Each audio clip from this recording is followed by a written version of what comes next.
My 60 Years on the Plains, Chapter 5. In a dangerous country.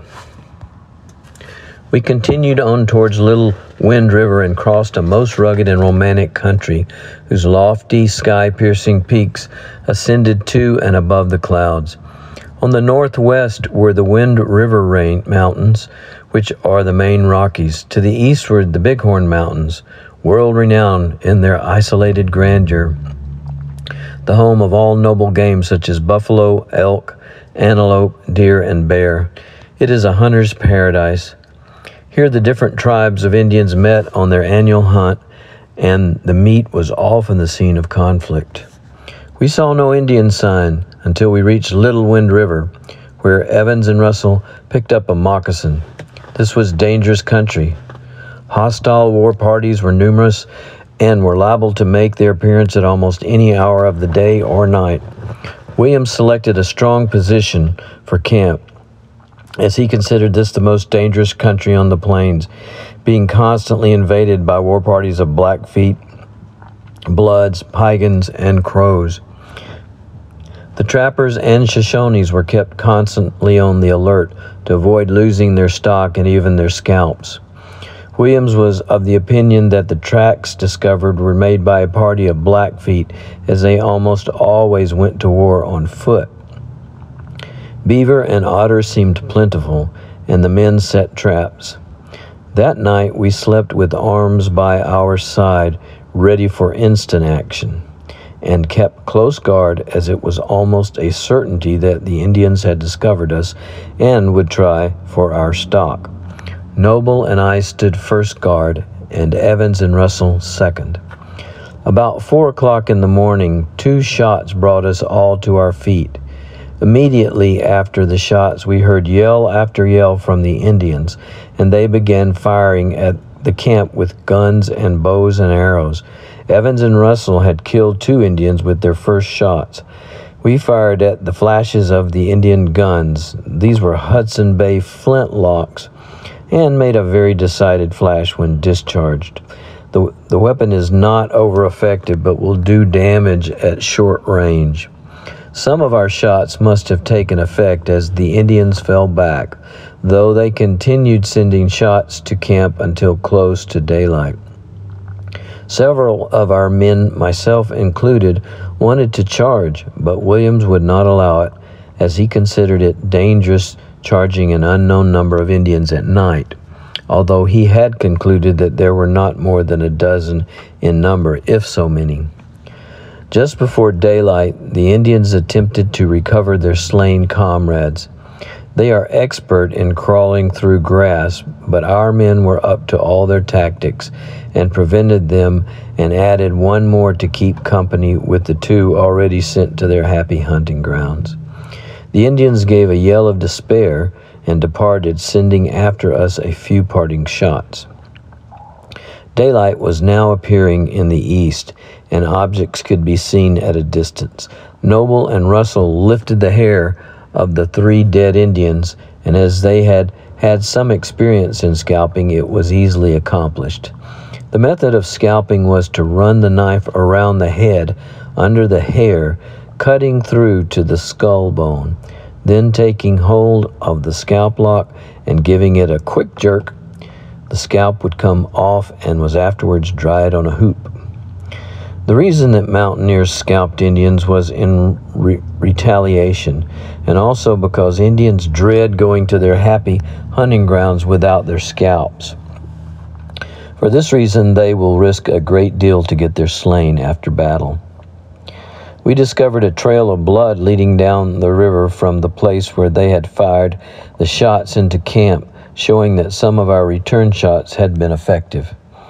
5 of our ponies had been wounded, 1 so severely that we killed him to put him out of misery. Williams, enraged at the injury that had been done, was determined to punish the Indians still further. Leaving 2 men in camp, he ordered the rest to follow him. The experienced mountain man is keen as an Indian on a trail, and no difficulty was found in following this one. About 5 miles down the river, a small stream put in from the north side. This stream was about 2 miles in length, and at its head was a spring surrounded by a small grove of quaking aspens. The Indians had gone up the stream, and we were soon close upon them. Going at a rapid rate for nearly a mile, we came to a rise, and when on the top, we were within plain view of the Indians, who were hurrying along, trying to get 2 of their wounded comrades to the grove. They were about half a mile in advance of us. To keep them from reaching the grove, Williams dashed to the right where there was a level bench or prairie, so as to give our horses a chance to go. The Indians saw in a moment they would be cut off from the grove, and they made for a patch of willows and stunted box elders just below. There were 11 of them, and we had them cornered, as trappers say. From the brow of the hill on our side to the Indians in the willows, it was about 100 yards, and Dockett tried a shot. The Indians returned fire, wounding him in the thigh. It was a flesh wound, but bled freely. As there were a quantity of boulders close by, Williams gave orders to roll them up to the brow of the hill for breastworks. Leaving Evans, Russell, and Dockett behind this breastwork with orders to keep shooting at the Indians, Williams told Noble and me to follow him to the grove without letting the Indians notice our departure. In the grove we cached ourselves, although I did not understand Williams' plan. Its wisdom was soon apparent. The men on the brow of the hill kept up a steady fire, and the Indians realized that they would be annihilated if they remained in their present position. 6 of them made a dash for the grove, and when they came within 100 yards, Williams gave orders to shoot. We made a lucky shot, and 3 of them fell face down. The other 3 gave a yell of despair and ran up the hill. We mounted and dashed after them. The Indians were panic-stricken when they saw us so suddenly mounted. I now saw that what Williams was in a fight. Reckless to an extreme, he dashed at the Indians, who wheeled and shot but missed. A tall Indian was in advance, and Williams made for him, and in a shorter time than it takes to write it, there were 3 more dead Indians. Williams had identified them as Blackfeet, and this was afterwards confirmed by the Shoshones when shown the scalps. Williams now said, "Boy, this is your first opportunity. Lift the scalp from that buck. It belongs to you." Of course, I knew how to scalp, and soon accomplished the feat, much to his satisfaction, for he said, "You are broke in now. You will do." Flattering, I thought, coming from such an old Indian fighter as he was. We went after the first 3 and then returned to the men at the breastwork and found them waiting for us. Many men would have left those 5 Indians in the willows satisfied with the revenge. Not so with Williams. Some of our men told me that he was considered the hardest man on the plains to down in a fight with the Indians. He was never known to quit when once started. It was a fight to the finish. It struck me forcibly in this instance when he replied to my question of what he was going to do. He looked at me peculiar-like and said, "There are 5 Indians down there who shot at and insulted us. They shall have what they would have given us had they been successful in their attack. Boy, never, if possible, let an Indian escape who has once attacked you." I was receiving a practical lesson. He now said, "I want one of you to go with me. The rest of you throw some shots at the Indians while we get to the gulch and approach them from below." But these fearless trappers held Bill in too great estimation, and they all said, "Once, old chieftain, your orders will be disobeyed. We cannot afford to lose you." Russell said, "Evans and I will undertake that job. You cover us." Down they bounded to the gulch below. Both were quick on foot with eyes like eagles.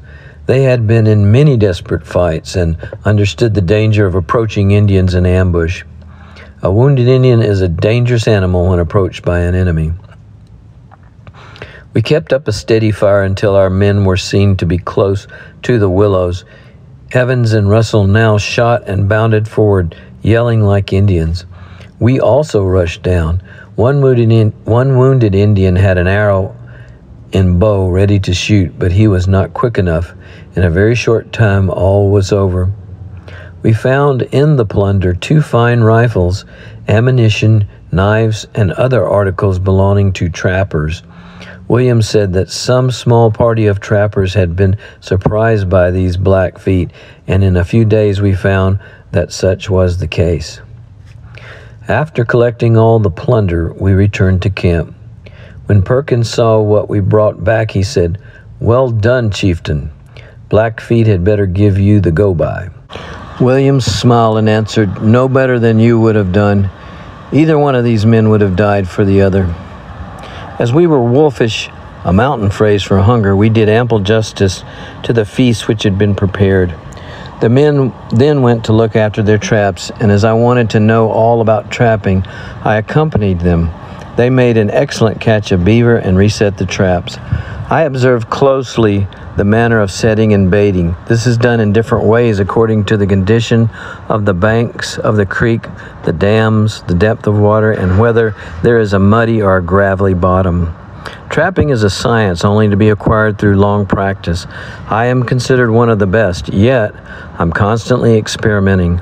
Medicine, quote unquote, which is of various kinds, may be good on one river or creek, but not effective on others. To skin, flesh, and stretch beaver and otter is quite an art in which many trappers never become proficient.